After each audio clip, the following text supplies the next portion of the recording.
You're listening to the Future Tech Health Podcast with Richard Jacobs. Until I reached age 40, I never realized the obvious, that we all have medical issues, or we at least have a family member or close relation that had, has, or will have them in the future. Medicine and biological systems are the final frontier. Until we've conquered death, figured out how life began, cured cancer, and understood our purpose in the universe, there's a heck of a lot to talk about when it comes to our health. Future Tech Health means I'll be covering futuristic topics that are actually already in clinical trials, or even starting to appear on shelves or by prescription, or available for your own use. We dive deep into stem cells, CRISPR-Cas9, the science of sleep, epigenetics, medical testing, cancer, ketogenic diets, stem cells, aging, regenerative medicine, and more. My goal for you, the listener, is to learn from these podcasts. You may very well learn something that may change the course of your life for the better, steer you towards a new career, or give you insight into addressing a serious medical problem. Remember, however, this podcast and its content is informational in nature only. No medical, tax, legal, financial, or psychological advice is being given. If you enjoyed the podcast, please listen, subscribe, like, and share it with friends. Thank you. Hello, this is Richard Jacobs with the Future Tech and Future Tech Health Podcast. I have Dr. Eric C. Westman. He's an MD in MHS, internal medicine doctor. He's also an associate professor of medicine and the director of the Duke Lifestyle Medicine Clinic. He's board certified in internal medicine and obesity medicine, and he has a master's degree in clinical research. So, Dr. Westman, thanks for coming. I really appreciate it. My pleasure. Yeah, so before we jump in, I know that you're one of the speakers at the upcoming Metabolic Health Summit. It happens very end of January, beginning of February. So I'm glad to see that you'll be there.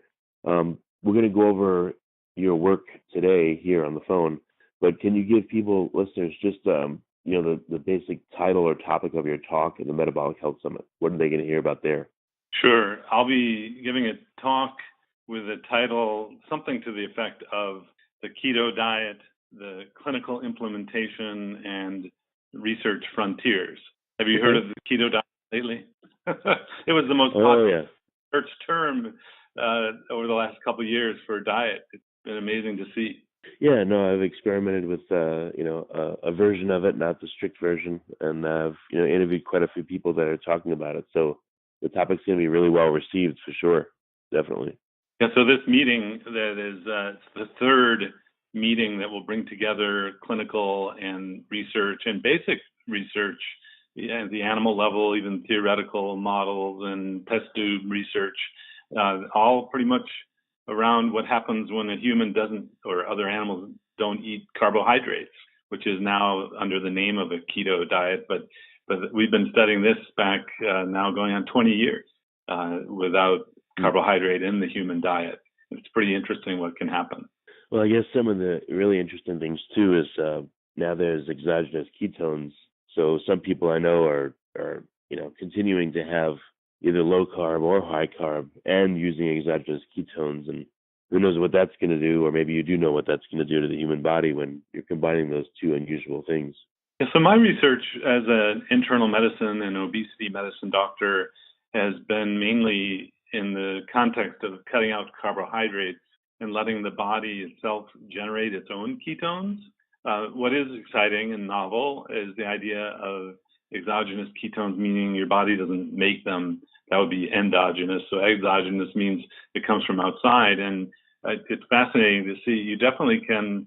So one of the first breakthroughs of the old thinking was, you can't drink or consume ketones. The stomach will break them down and it won't do any good, or you won't even generate a ketone level. And that's been shown to be true, that you can increase the body's ketone levels by consuming ketone in the food or the drinks. And so that was the first breakthrough that, again, it's pushing the envelope of what we thought held to be true for so long. And then whether the ketones, drinking them, help you lose weight or not better is an open question still. And I'm actually looking forward to the latest research in different contexts at this meeting coming up at the end of January. Right, that's great. Excellent. Well, I know that your research appears to focus pretty heavily on obesity. Maybe we can take a quick step back. Why the interest in obesity? I know it's unfortunately super prevalent. Myself, I'm not the skinniest person by far, and I see it everywhere. So why do you choose to focus in this area, first of all?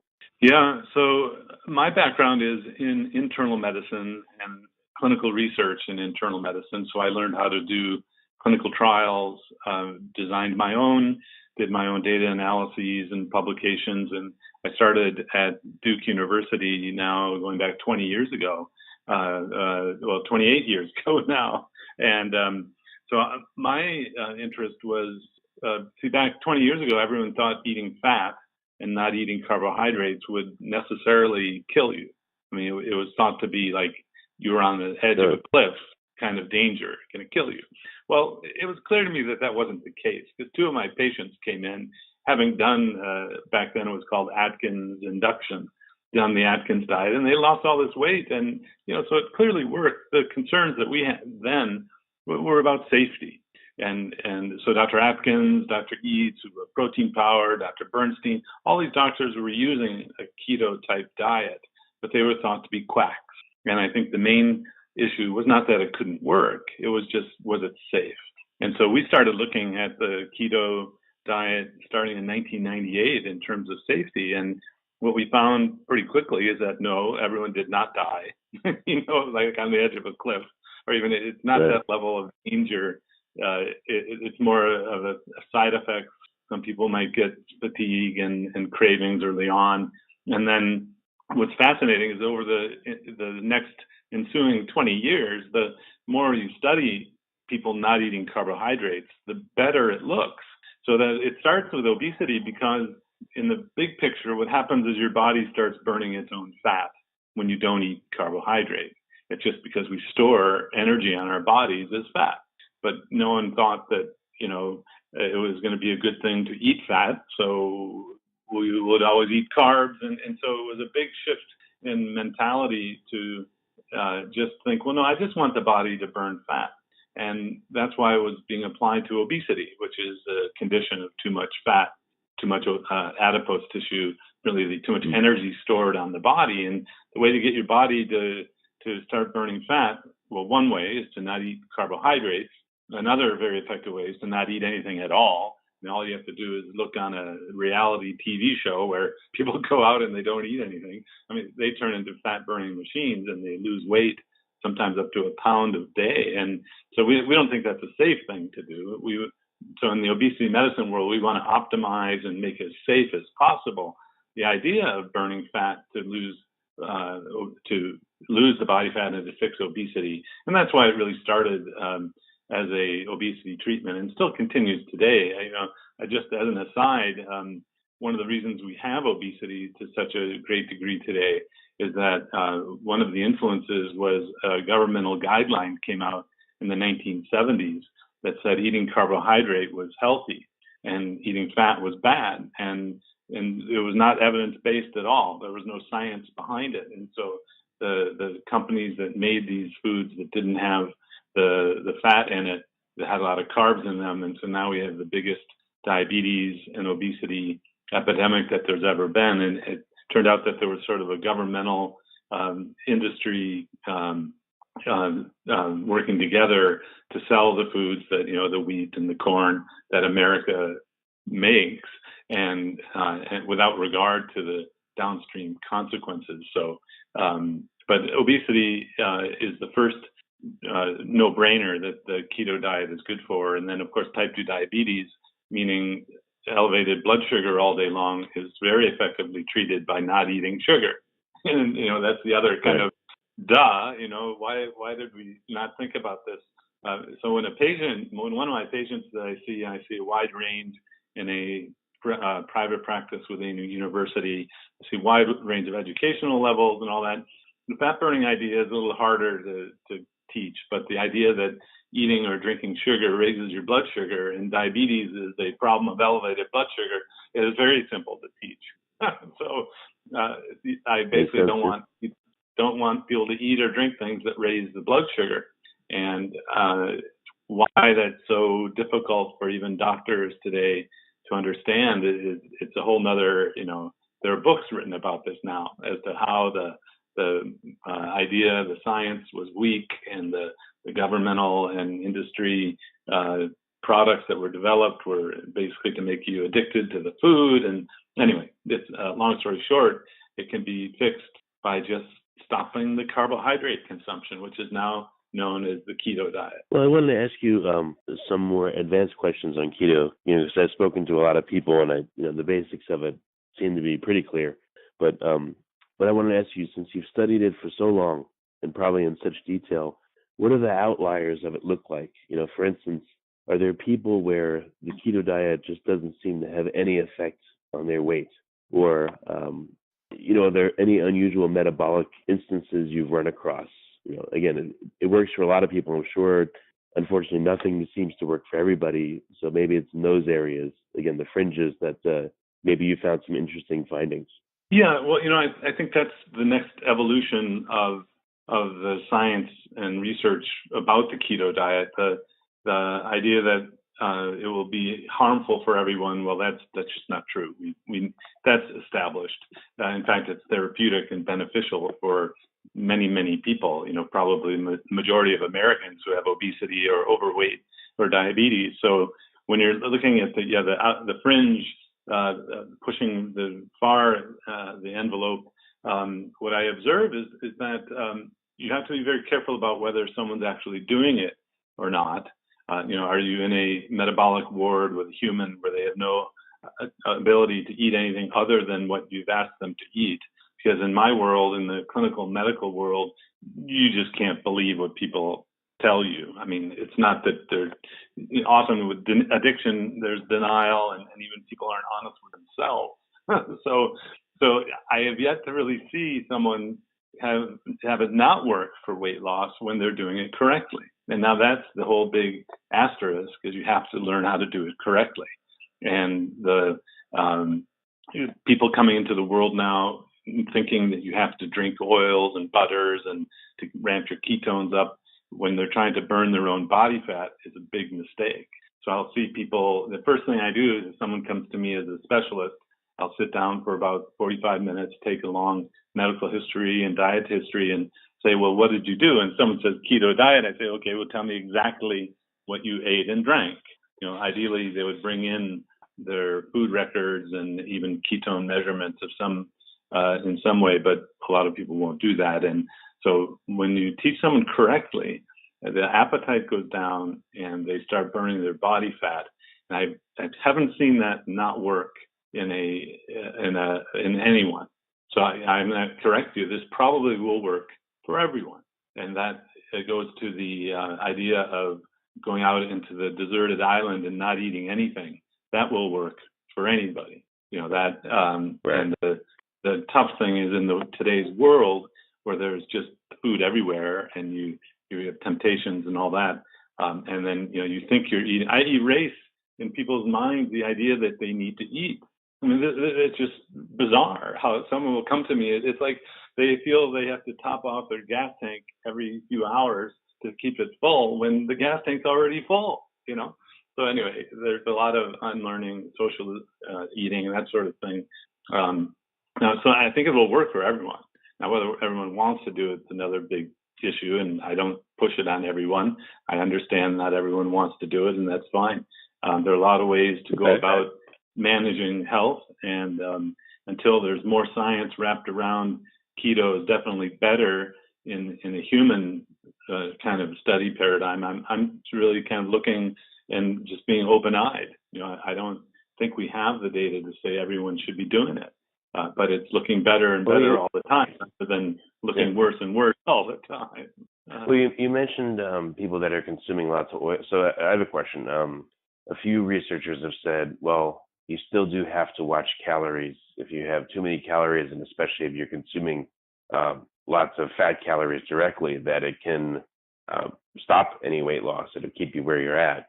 So what do you see situations where someone is actually adhering moderately to the keto diet, but maybe they're consuming an excess of calories or an excess of fat directly? They're drinking oils, like you said, coconut oil, olive oil, having tons of fat. Would that stop their weight loss? What about those situations? Yeah, so put me in the camp of those who think calories matter and that you can overconsume calories, including fat calories, and not lose weight on a keto diet, because that's what I see in my clinical practice. And now, in formal research studies that have gone through peer-reviewed publications, there are 0 studies. So we're all kind of using our best intuition, what we see in our practices.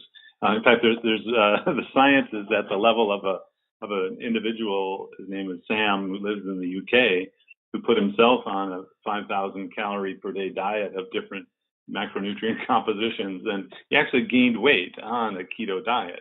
Of course, so that's one human and one metabolism. But calories do matter, and the interesting thing is that they don't behave the same depending on the food they come from. So there's a metabolic cost of burning calories if you're eating proteins and fats, when sugar calories really just comes just with energy, and there's no very less metabolic expense to burn them. Of course, when you step back, the nutritional value of something that just says sugar or starch is also biologically almost nil. I mean, there's no protein, there's no fat, which are really the essential nutrients that the human body needs.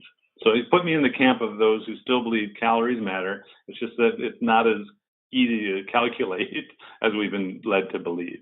Well, perhaps the keto diet's more tolerant. I mean, so for regular diets, the thinking seems to be, you need to be in a caloric deficit in order to lose weight. Is that, in your just observations, is that true with keto, or is it more tolerant where you could be at, you're getting the calories that you need metabolically, maybe you're even at a slight surplus and it still works, or do you have to be at a deficit as well? Well, when you talk about a caloric deficit, I'm assuming you're including the metabolism speed and the amount you're burning through exercise. So if all of those things are held and considered, well, the recent science, and this is David Ludwig at Harvard, shows that you can actually eat more calories and lose weight, the same amount of weight. I mean, we knew this back when Steve Friedland and John Mavropoulos was doing. They were doing a study here at Duke looking at cancer. They had to feed the animals more food to keep the weight the same if they were doing a low carb keto diet. So you either choose to keep the calories the same and let the weight go down with the animals, or you keep the weight the same and feed the animals more. So you can't accomplish both. So I guess what I'm trying to say is the metabolic rate goes down, but it goes down less when you're losing weight on a keto diet. So there's actually a small metabolic advantage, this is the term that's been used for ages, and it does exist. It's not the main reason why people lose weight. They clearly eat less than before in the clinical trials that we've done, again, when they're taught properly. And we've never asked people to drink fats, and that's something new that needs to be studied formally. I would love to help do that study, actually, consulting, or do it myself, where we look at a current keto teaching sort of diet, let you have drink oils and butters and versus the classically low carb, but don't add fats, and to see which one works better. Calories matter, and you do need a caloric deficit. It's just that how things change depending on what you eat. And the keto diet looks to be better.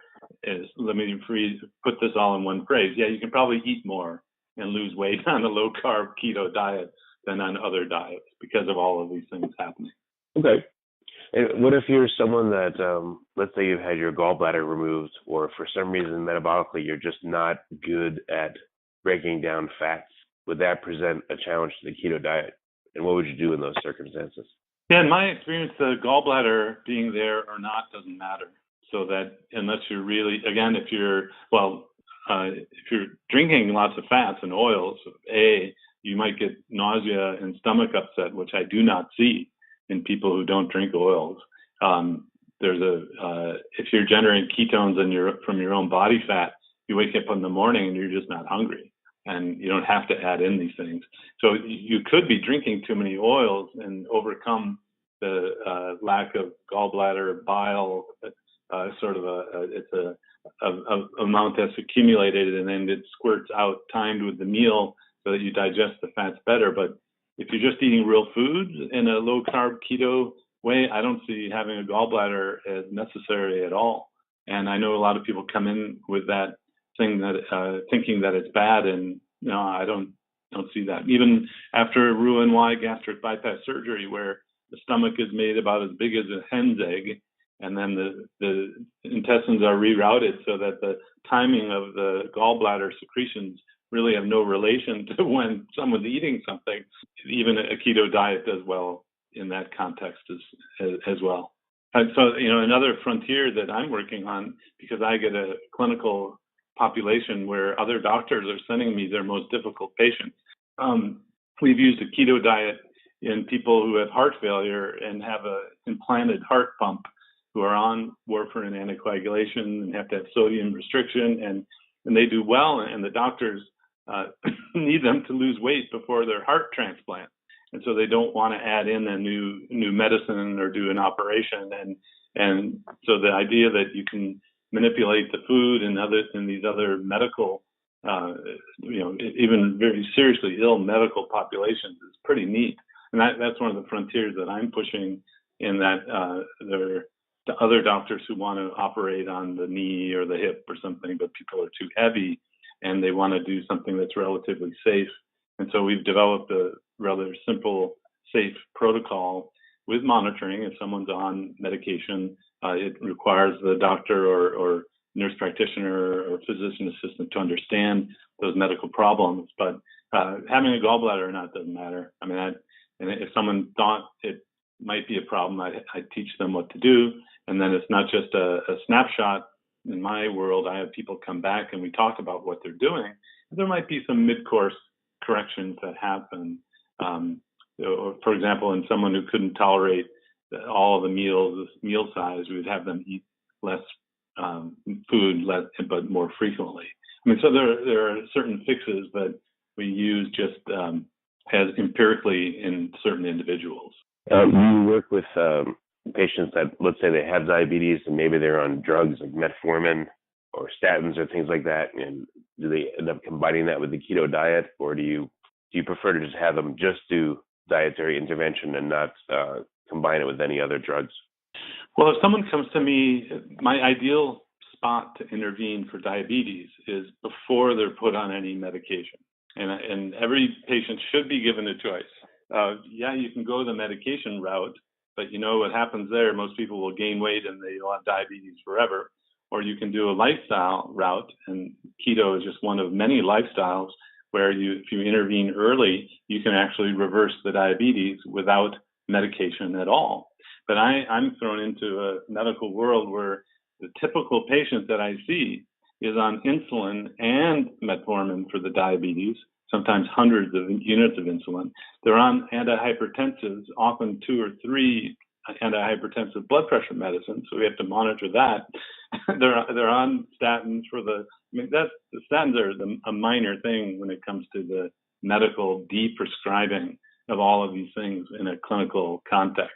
So that's a whole different world of health optimization. And do you want to worry about cholesterol when you have no arterial disease at all? I think that's a big distraction. What you want to do is to keep the blood sugar down and keep the carbs as low as you can, thinking generally as an internist now, and when you're trying to reduce or prevent chronic long-term issues that face us today. And then do you have patients that will lose weight for a time and then stall out and stop losing weight, even though they may have a lot more weight to go? Is that a common scenario? Or, Yeah, so when we looked at our clinical sample, I've treated about 5,000 people. We have more data on 2,000 people over the last 5 years. The average BMI or body mass index is 35, which means most people have between 100 and 150 pounds to lose to become a normal weight. Just to give you an idea of the world I'm in, it's like going to a battle zone, it's in a war zone to learn how to do surgery, So yeah, stalls can happen, although on a keto low carb diet, the most common reason for a stall early on is that carbs start creeping back in. And even if you get information in books that are written, even a book that I was on called The New Atkins for a New You. I'm one of the authors on that. We taught back then, and it's been 8 years since that came out, that you would want to gradually increase the carbs. I'm not so sure that's true anymore. And in my clinic, I keep people as low as they can on the carbs as long as they can comfortably. And there's a subset of folks who just find this is a great way to live. They don't really miss things, or they find substitutes. But the most common cause for a stall is eating more carbs. The next most common reason is a metabolic rate reduction internally, where you're not automatically reducing what you're eating over time. You're basically going to cut down your metabolic rate. And sometimes I have to help behaviorally to say, well, look, do you have to eat 3 times a day? Are you eating out of hunger or habit? It's okay to eat once a day. I'll give it a name, intermittent fasting. It's all the rage. It's kind of funny when people ask me, is it okay to intermittent fast? I say, well, if you're eating really good foods like proteins and fats and a keto lifestyle, and you're not hungry and you eat once a day, of course that's fabulous. If you want to call it intermittent fasting, great, and put a name on it. But it's just kind of silly that I have to have people unlearn that. I don't have to fuel myself by eating every hour. No, because you're running on your body fat. Oh, yeah, people like to give names to stuff. Everyone does, and it makes sense. When you talk about keeping people low carb, can you put some general numbers to it? Like, there's like an Atkins-like or an Atkins mimicking diet or a keto-esque diet, I guess you could say. The strict keto appears to be, from what I've heard, 80% fat and, the rest is protein and almost zero carbs. I've heard numbers bandied about like 20 grams of carbs a day or 30 grams of carbs. So what are some of the levels or metrics that you use with patients that show them success? Sure. So in my clinical research that we started 20 years ago, we contacted the doctors who were using it clinically, and Dr. Atkins started at 20 grams, total grams or less for the day. Dr. Eads, Dr. Mary Dan and Mike Eads wrote Protein Power, and they used 20 grams total for the whole day. So the practitioners at the time found out by trial and error that 20 grams or less, and of course this is Americans living from 1970 to 2000, whatever they were eating at the time and lifestyle and all. And they kept people at 20 grams or less, wrote it in their books and used that in their clinical practices. We borrowed Dr. Atkins' method to do our own clinical research down at Duke University. And so what we studied was the 20 gram. We were one of the only, Will Yancey, Dr. Yancey and I are one of the initial researchers who studied this diet. And we thought as physicians, well, let's talk to other physicians who've used it. Maybe we can learn something. And so that's where we came up with the 20 total carbs. It wasn't us doing 20s and 30s and 50s and 100. Every other researcher that I'm aware of that at the time had no experience using a low carb diet, and they never talked to a doctor who used a low carb diet. They thought they were quacks. So they had to come up with their own method. In fact, one of the researchers that just published in the last year out of Stanford came up with a strange methodology of, well, we'll let people figure out how many carbs they think they can eat, and then that'll be what we have people do, which is totally not a clinical idea. So, how people come to this 20 grams was if you want it to work for everyone, and that, as a doctor, someone comes to me, they want it to work. I don't say, well, you can start at 50, and then if it doesn't work, go down to 40. And I say, look, start at 20, it's going to work. See how you do, and then add back if you need to. But, most people, if you like meat, poultry, fish and shellfish and eggs and cheese and veggies, most people find that kind of lifestyle pretty palatable if it's, taught in the right way. So I don't know. That's another area for research. What is the limit of carbs that an individual can have? Of course, Dr. Atkins' answer was go out and get some strips for the urine or strips for the blood and find your own keto threshold. But even that idea has never been tested formally in a large-scale clinical trial to know if someone does that, will they actually do better than someone who just keeps carbs low. So we're kind of in that area of the clinical lore of how to do it needs to be honed down and fine-tuned in clinical trials, or you just do it one-on-one with a given patient who's in front of you. What have you seen? What's the stall amount of carbs? And I know it varies for different people, but is there a range at which it appears to stall the person's progress or reverse it? Well, when I look at the daily intake of carbohydrate, many dietitians are kind of shocked that I look at a 50 gram a day carbohydrate is high. To most dietitians, they think that's really low.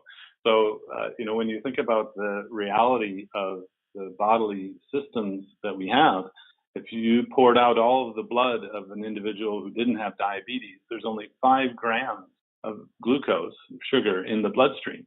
So when you eat an apple that has 20 grams of carbohydrate, it's going to raise the blood glucose, and your insulin comes out to keep it down. And, there's this whole battle inside to keep the blood sugar low. So in my experience, if you are sedentary, if you're older, then you have to be stricter on the carbs at that 20 gram level. The younger you are, the more active you are, the more carbs you can eat and maintain ketosis or maintain weight loss or whatever your diabetes control.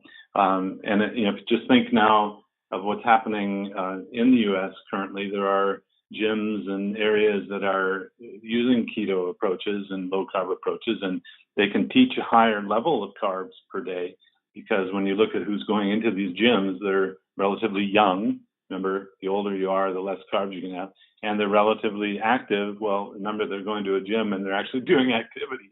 So those are the main factors, is the younger you are, the more active you are, the more carbs you can eat.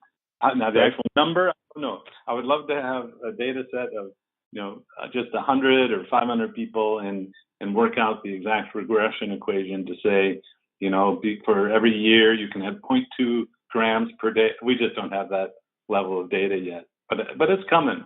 Okay, that's great. Oh, well, I was going to ask you, a lot of the talk is about low carb, low carb, low carb, but I don't hear anyone say specifically low sugar, even though it's for sure implied. So do you have to overcome that in patients' minds? That, okay, I get it, low carb, but you find that they're still having sugar, or the two just go hand in hand and there's never a problem? And do you have patients that are low carb but high sugar, or high sugar but low carb? Is that even possible? Yeah, so how people are taught about carbohydrates and sugars and starches and foods in general is fascinating. And most of us have kind of a tabula rasa, don't know anything about food and what carbs are.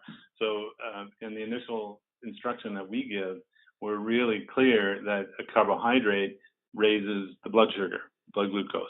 And carbohydrates are comprised of sugars or starches. They're the same. So a starch gets digested as sugar, raises the blood sugar. A sugar gets digested as sugar, raises the blood sugar. So that's the fundamental teaching that needs to happen early on. Or even in some cases, what I do is I don't even go down, well, I give that information, but I just say, look, stay to these foods on this one piece of paper that I give you and it'll work. So when I go to get my car fixed, I don't really want to know if it's the whatever valve in the gasket here or there. And sometimes the mechanics want to tell me, and if I'm busy, I just want to get my car and leave. So there are people who come to the doctor with that mentality too. Just tell me what to do, what to eat. So we have that. In fact, that was the system that Dr. Atkins used for 30 years in the clinical practice in New York City. And we studied it down at Duke in our clinical trials. And now we use that clinically. So how you teach it is of course very important. And whether you teach at a level of a scientist, a biologist, I do that. Or if I teach at a level of someone who doesn't care about any even it's a different language. You just put the food that don't raise the blood sugar, they give you great nutrition, and it can work well. But yeah, there's confusion about, is it sugar? Is it starch? When I look on a label, I look at the sugars. No, we look at the total carbohydrates on the labels, because sugar is added into that total carbohydrate level. So, some people want it really simple. Some people want to know the deep dive, and we can connect people to apps and websites and all that. But when the world gets tough or rough or busy, you want to have a simple system that people can fall back on. And that's the understanding that protein comes first, irregardless of all of the keto hype and all these products. What you want to know is that what we really need is to give ourselves protein at the end of the day. And so that's basic teaching as well. Okay. Well, very good. So we're kind of out of time. So what are some resources for listeners? You said there's, obviously there is tons of stuff out there. Resources for someone that's just starting, then maybe resources for someone that has been on a keto diet or a keto-S diet and they're having trouble. Maybe a couple suggestions there. Sure. So just general information, I think worldwide the most popular website is called diet.Dr.com. It's based out of Sweden, and there's a free side and a subscription side, so there's a lot of great information to get started at diet.Dr.com. Our specific work that we've done at Duke, we're scaling up in different ways. One is a clinical program, and there's good information at the website called HEALclinics.com. That's HEALclinics.com. And then Adapt Your Life is another company I'm involved in that makes products that are keto friendly. And there's a lot of great information at that website. There are all sorts of apps and things that I've seen get people in trouble by focusing on eating too much fat rather than keeping the carbs low. And so if the app that you've chosen isn't helping you or it's not working, don't blame the diet for not working. It's how the particular app has been teaching you. And I will take a lot of people from the kind of bio, hacking world to just keeping things simple, and it'll start to work then. Well, very good. Well, Dr. Westman, I really appreciate you coming on the podcast. My pleasure. Thank you.